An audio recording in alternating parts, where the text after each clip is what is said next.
Hello guys, welcome back to the channel. So if you are new here, please subscribe the channel. In today's video I will discuss about the what is recursive function in Python. Let's discuss about the function. What is recursive function? A recursive function is a function that calls itself to solve a problem instead of solving the entire problem at once. It solves a smaller version of the same problem until it reaches a stopping condition.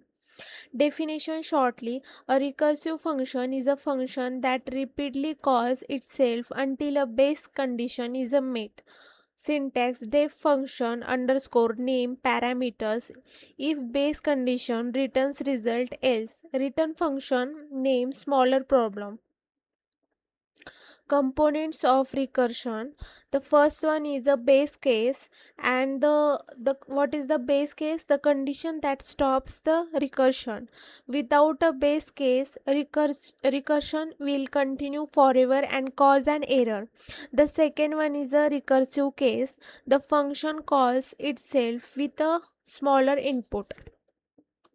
Advantages of recursion: makes code shorter and easier to understand, best for problems that can be divided into smaller subproblems, useful for three transversal graph transversal and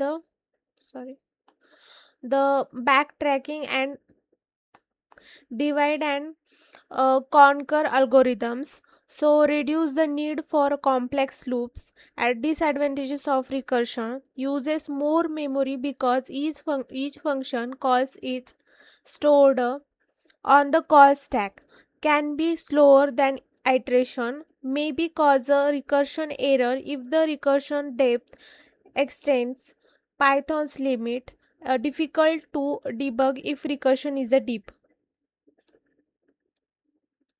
This is the example of recursion. We can see that the factorial, the base class and the recursive class, and this is the function defining factorial, and the parameter is a n, and this is the condition return one base case, and this is the recursive case and call.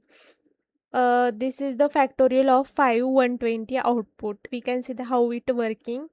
So thank you for watching this video. If you like this video, please like the button and subscribe my channel. Thank you so much.